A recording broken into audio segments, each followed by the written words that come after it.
بسم اللہ الرحمن الرحیم لا تحرموا طیبات ما احل اللہ لکم فلا تعتدوا، اور حدود شریعہ سے باہر نہ نکلو، تجاوز نہ کرو، ان اللہ لا يحب المعتدین، بے شک اللہ نہیں پسند کرتا حد سے نکلنے والوں کو۔ آپ کے پاس حاشیہ ہوگا، والطیبات اسم یقع، طیبات نام ہے جو واقع ہوتا ہے ہر لذت والی چیز اور اشتہا والی چیز اور میلان قلب والی چیز، یمیل الیہ القلب، دیکھ رہے ہو یا نہیں؟ جلدی دیکھو شاید ٹائم نہیں۔ وَيَقَعُ عَلَى الْحَالِ وَجَائِزٌ أَن يَكُونَ مُرَادُ الْآيَةِ الْأَمْرَيْنِ، جائز ہے کہ آیت سے دونوں امر مراد ہوں، لِوُقُوعِ الْإِثْمِ عَلَيْهِمَا، کون سے؟ استلزاز اور کیا ہے؟ ہاں، اشتہا، لذت اشتہا، اور جس کو عقل سلیم طبع سلیم پسند کرتی ہو۔ سعید کہتے ہیں حضرت قتادہ سے، قال کان ناس من اصحاب رسول اللہ صلی اللہ علیہ وسلم، بعض لوگ نبی کریم علیہ السلام کے صحابہ سے انہوں نے ارادہ کیا، بترک اللحم والنساء، ہم گوشت نہیں کھائیں گے، عورتوں کے قریب نہیں جائیں گے، والاختصاء، اور خصی بن جائیں گے، اختصاء، فانزل اللہ، پس اللہ نے یہ آیت نازل کی، یا ایھا الذین آمنوا لا تحرموا طیبات ما احل اللہ لکم، جو حلال کیا اللہ نے واسطے تمہارے، فبلغ ذالک، یہ نبی کریم علیہ السلام تک بات پہنچی، فقال لیس فی دینی، نہیں میرے دین میں، ترک النساء واللحم، عورتوں کو چھوڑنا، گوشت کو چھوڑنا، اور اتخاذ صوامع، وفی ھذہ الآیہ دلالۃ علی بطلان قول من اکل اللحوم والاطعمۃ اللذیذہ تزہداً، اس میں دلیل ہے کہ جتنے صوفی حضرات اپنے اوپر ثواب سمجھ کے پابندیاں لگاتے ہیں، چلے تک جناب روٹی نہیں کھانی، فلاں نہیں کرنا، فلاں نہیں کرنا، یہ سب زہد کے طور پہ اگر کرتے ہیں تو یہ منع ہے، لا تحرموا کا فرض ہے، احکام القرآن للجساس، جساس راضی یہ کہتے ہیں، اس پر حدیث آئی ہے، انہو سمع، انہوں نے سنا، انس بن مالک سے یقول، فرماتے ہیں تین آدمی آئے، الی بیوت ازواج النبی، نبی کریم علیہ السلام کی ازواج مطہرات کے گھروں کی طرف، یسألون، سوال کرتے تھے آپ عبادت النبی صلی اللہ علیہ وسلم، آپ کی عبادت کے بارے میں، فلما اخبروا، جب خبر دیے گئے، کانہم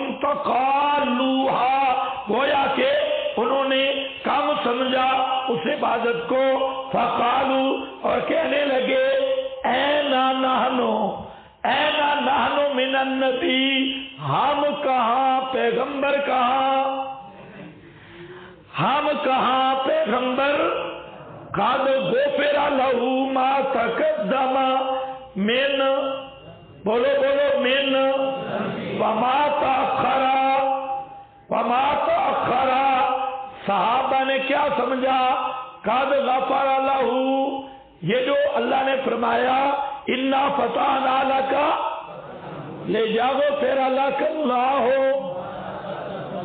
وما تأخر، کس کے بارے میں صحابہ نے سمجھے؟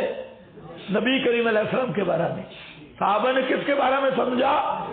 نبی کے بارے میں۔ اور احمد رضا نے کس کے لیے سمجھا؟ آپ کے اگلے پچھلوں کے، ہے بھائی والا، آپ کے اگلے پچھلوں کے گناہ معاف کرو، آپ کے اگلے پچھلوں کے. سمجھ گئے کہ نہیں؟ اور صحابہ کیا سمجھ رہے ہیں؟ آپ کے. احمد رضا کہتے ہیں آپ کے اگلے پچھلوں کے، یعنی امت. یہ بات ذرا ذہن میں رکھ لینا. اعلی حضرت اس پچھلی صدی کا رئیس المحرفین ہے. کنز الایمان کے نام پہ ترجمہ شائع کیا. تو یہ بھی ذہن میں رکھ لو اس جملہ کو. صحابہ نے اس آیت کا کیا معنی سمجھا؟ قد غفر لہ ما تقدم من ذنبہ. اعلی حضرت نے وہ ترجمہ کیا. آپ سمجھ گئے اعلی حضرت کا ترجمہ؟ اس پہ ایک رضا المصطفیٰ بریلوی ہے، وہ بھی بڑا دجال ہے. اس نے ایک رسالہ لکھا تقابل تراجم. اس میں علماء دیوبند، شاہ عبد القادر، شاہ رفیع الدین کے تراجم کو اس نے ثابت کیا کہ یہ بے ادبی پر مبنی ہے اور گستاخی پر. اور اعلی حضرت کو اس لیے ضرورت پیش آئی ترجمہ لکھنے کی کہ کوئی ترجمہ ایسا نہیں تھا جو عشق رسول سے لبریز ہو. یہ ترجمہ عشق رسول سے لبریز لکھا گیا، کنز الایمان. اور پھر اس نے یہ بھی آیت لائی لِيَغْفِرَ لَكَ اللَّهُ سورہ فتح والی کہ دیکھو سارے ترجمہ کرنے والے اس کا ترجمہ کر رہے ہیں کہ تاکہ اے پیغمبر آپ کے اگلے پچھلے گناہ اللہ معاف کرے یا صوبری ذنب معاف کرے. یہ اس لیے آپ کے لیے احمد رضا نے عشق سے لبریز ترجمہ کیا کہ یہ فتح ہم نے آپ کو اس لیے دی تاکہ آپ کے اگلوں پچھلوں کے گناہ اللہ معاف کرے. کچھ سمجھے؟ اور آپ کی طرف ذنب کی نسبت کرنا یہ کیا ہے؟ بے ادبی ہے. تو پہلی بے ادبی معاذ اللہ نے کی ہے. ہاں دوسرے مقام پہ تو وہ بھی استغفر لذنبک وللمؤمنین. اب کیا ہوگا؟ یہاں تو مانا کر لیا، یہاں کیا کرو گے؟ استغفر لذنبک وللمؤمنین. اپنے گناہ کی معافی مانگ اور مومنوں کے گناہ کی تو مومنوں کا الگ ذکر ہے. اب کیسے کرے گا؟ آپ کے اگلوں پچھلوں کے. کوئی سمجھ نہیں ہے. اور جہاں صحابہ کیا معنی کر رہے ہیں؟ بقول احمد رضا کے صحابہ گستاخ رسول ہے کہ انہوں نے یہ نسبت نبی کی طرف کی، ذنب کی. اس پر بریلویوں میں دو پارٹیاں بن گئی ہیں. سعیدی نے احمد رضا کا رد کر دیا. اس نے کہا بالکل غلط کیا اعلی حضرت نے. اس نے کہا ہم کسی کے اندر مقلد نہیں. اس نے اور بھی کئی مقام پہ احمد رضا کو پکڑا. اس نے کہا غلط ترجمہ ہے. ویسے سعیدی بریلوی بن کے رہا ہے، بدعتی تو تھا لیکن صاحب مشرک گر تھا، مشرک نہیں لگتا.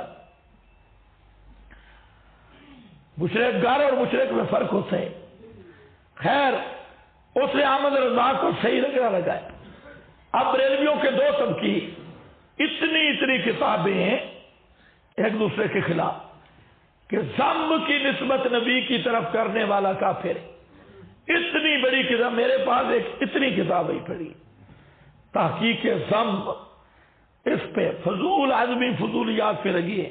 ایک بریلوی نے کتاب لکھی ہے ایمان ابی طالب 1100 صفحات پہ. گدھے کا بچہ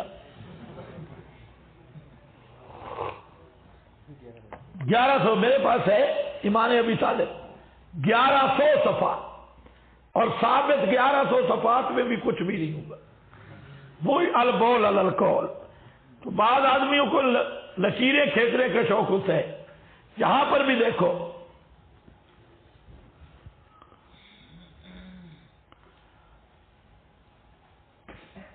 ہاں بھائی کیا آ گیا؟ ذم. تو ہم کہتے ہیں دیکھو جن کو گستاخ کہتے ہو ان کا معنی بھی سن لو. ذنب کا معنی گناہ نہیں ہے، یا گناہ کا معنی معروف نہیں ہے جو خلاف شریعت ہو. ذنب کا معنی ہے الزام. کیا ہے؟ ذنب کا معنی کیا ہے؟ بولو بولو، بات چل پڑی تو پوری سمجھ لو. ذنب کا معنی الزام. ذنب کہتے ہیں دم کو. دم پوچھو لکئی یا کئی؟ لکئی وہ دم اس کو کہتی. اور اصل ذنب کا لغت میں معنی ہے الزام. گناہ معروف کو بھی گناہ اس لیے کہتے ہیں کہ وہ بھی ایک قسم کا بندے پہ الزام ہوتا ہے. تو اصل معنی لغت میں الزام ہے. اب سنو، اللہ نے فرمایا اے مولانا حسین علی کا معنی ہے جن کو لوگ میں نے ایک بریلوی مولوی کو یہ معنی کر کے سنایا، وہ حیران ہو گیا. میں نے کہا یہ اس کا معنی ہے جس کو تم گستاخ کہتے ہو. اسے معنی کیا مولانا حسین علی نے. اللہ نے فرمایا میرا پیغمبر ان لوگوں کا تجھ سے دوری تھی، اب صلح حدیبیہ ہو گئی. صلح جب ہوئی ان کو قریب آنے کا موقع مل گیا، آنے جانے کا موقع مل گیا. اور جب آدمی دور ہو وہ پراپیگنڈے کا شکار ہو جاتا ہے. ان مشرکین نے آپ کے خلاف دو قسم کے پراپیگنڈے کیے. ایک ہجرت سے پہلے یہ ساحر ہے، کذاب ہے، شاعر ہے، جادوگر ہے، فلاں ہے. اور ایک وہ الزامات ہیں جو ہجرت کے بعد انہوں نے لگائے کہ یہ قاتل ہے، برادریوں کو قتل کرتا ہے، لڑائیاں کرتا ہے، دہشت گرد ہے، اس نے گنڈے رکھے ہوئے ہیں، یہ مال کو لوٹتے ہیں، فلاں کرتے ہیں فلاں. یہ وہ الزام تھے جو ہجرت کے بعد انہوں نے لگائے. اب ہو گئی صلح، وہ آپ کے قریب آئیں گے. اس کا ایک فائدہ یہ ہوگا کہ آپ کے اگلے پچھلے جتنے الزام آپ پہ لگے ہیں سارے الزام ختم ہو جائیں گے. اگلے پچھلے الزام ختم ہو جائیں گے، سارا پروپیگنڈا ختم ہو جائے گا. ایسے ہے نہیں ہے؟ دور رہ کے پروپیگنڈے سے بڑے بڑے لوگ متاثر ہوتے ہیں. جب قریب آتے ہیں تو پھر پتہ چلتا ہے یہاں تو کوئی مسئلہ ہی ہو رہے. کس طرح آپ کو مولوی کہتے ہیں اور جی ترنول تو مسئلہ سما حیات کے علاوہ کوئی مسئلہ ہی نہیں.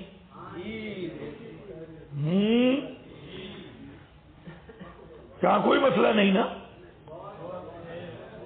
ابھی تو سما حیات شروع ہی نہیں ہوا. 25 رجب سے ابھی تک مسئلہ سما حیات نہیں ہے. تو کوئی کہیں گے او جی انکار حدیث کی بوا تھی. کوئی کہتے ہیں سوائے فتووں کے اور بات ہی کوئی نہیں. بڑے فتوے لگاتی، لیکن جہاں جو طالب علم آتے اسے پتہ چلتا ہے کہ فتوے لگانا اور ہے، سنانا اور ہے. ہم سناتے ہیں بھائی، لگاتے نہیں. اور جتنے ہم فتوے میں نرم ہیں یہ مفتی بھی نہیں.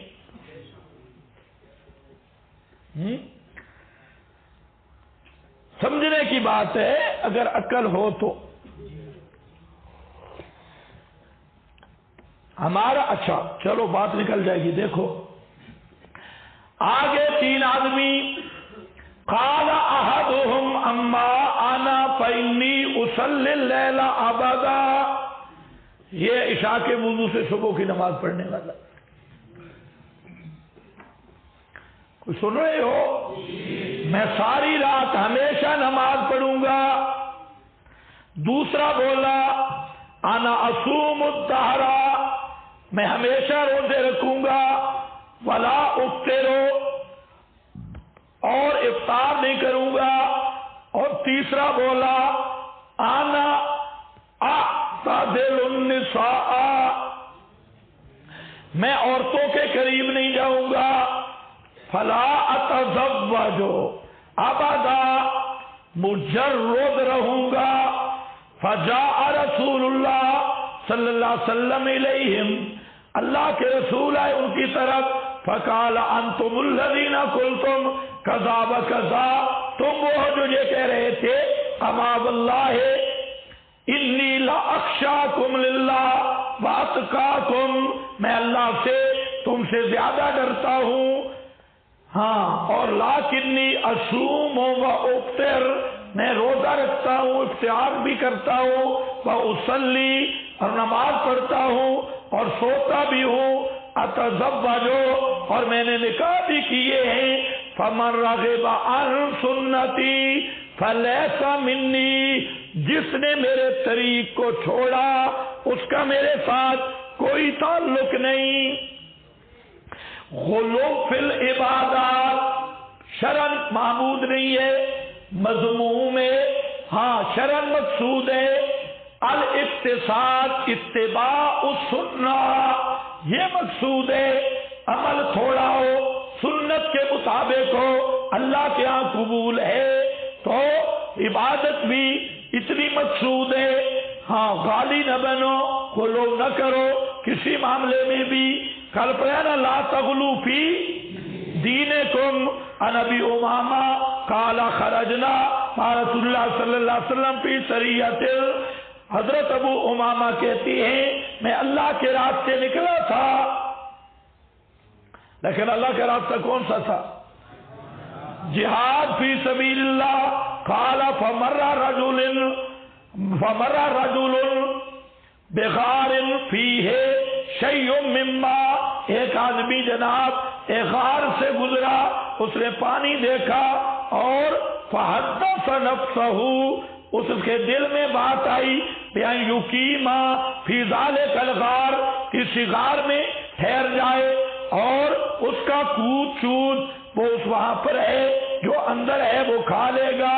مما پانی وغیرہ پیے گا. فیصیبو ما حولہ من البخل، اور وہ گھاس پھوس چر لے گا.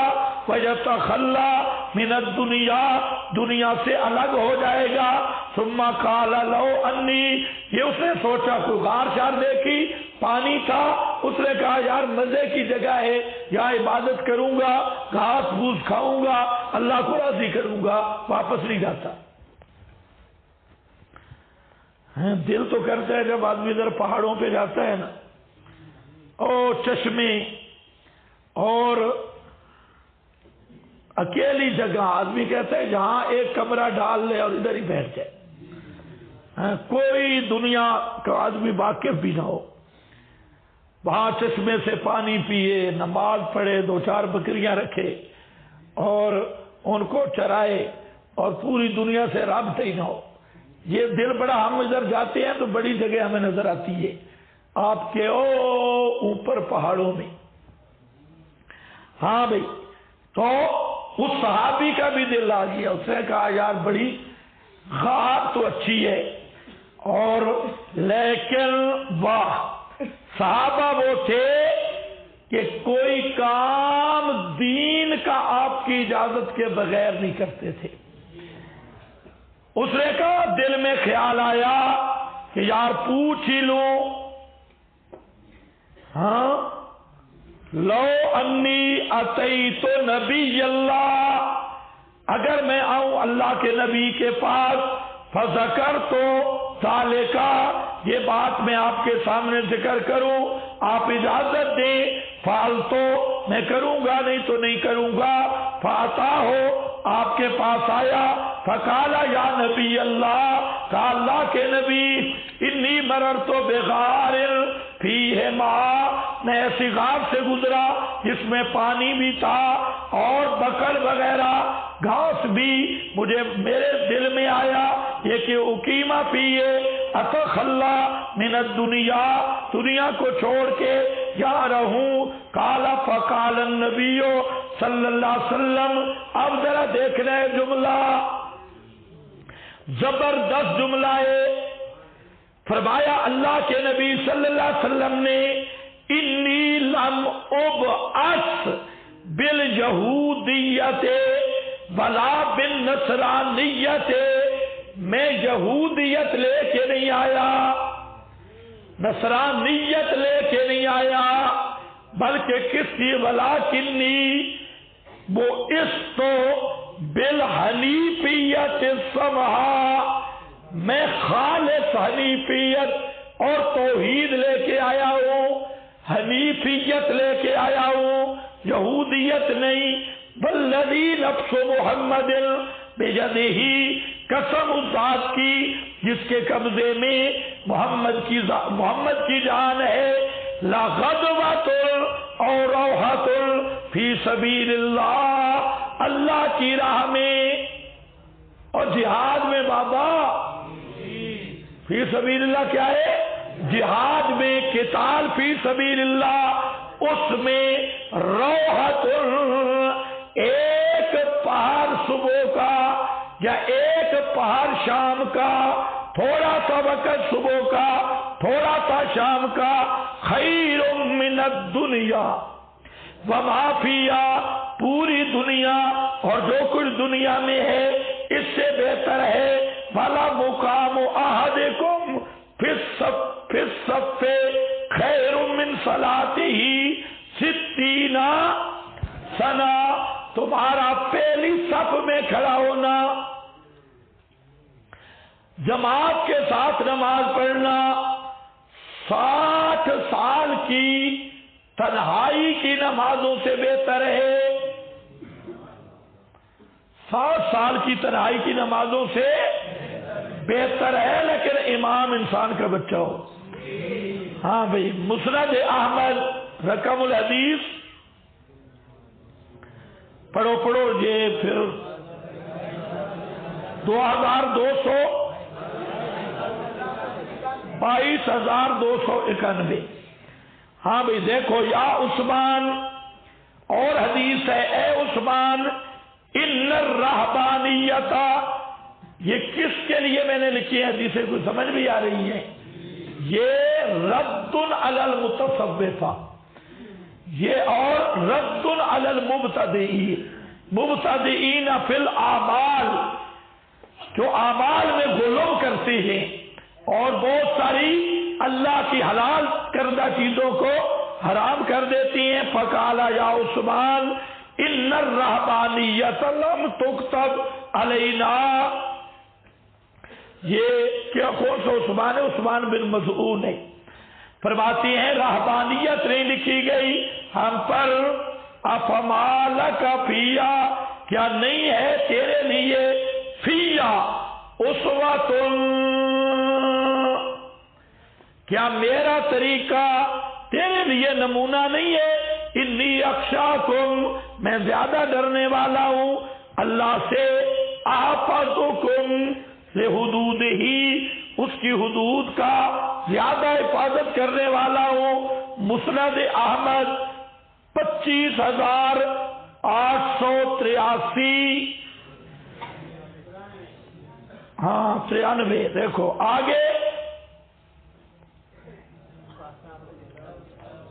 یہ اوپر لکھا ہے، اوپر والا حاشیہ ہے، نیچے آ گیا اصابہم آیا ہے نا، اصابہم، تو الاصابت ابلغ من الاعطاء، اعطاء سے اصابت ابلغ ہے، لأنه يلزم ان يكون عن عمل بخلاف الاعطاء فإنه لا يلزم ان يكون عن عمل، کیونکہ اعطاء کے مقابل عمل کی ضرورت نہیں، اور جو اصابت ہے یہ جزا ہوتی ہے عمل کی، اس لیے یہ اس سے زیادہ کیا ہے اب لگ گئے۔ ٹائم کیا ہوا؟